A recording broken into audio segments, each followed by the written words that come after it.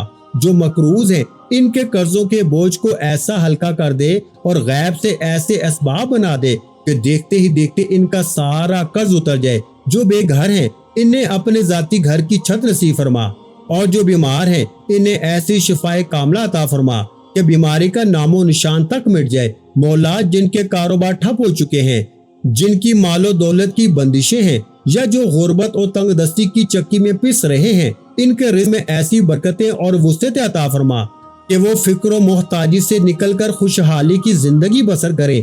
یا اللہ، جن کی اولاد کی یا رشتوں کی بندشیں ہیں، جن کی اولاد نافرمان یا پریشان ہے، ان کے نصیبوں کے تالے کھول دے اور ان کی زندگیوں میں سکون اور بہاریں لے آ۔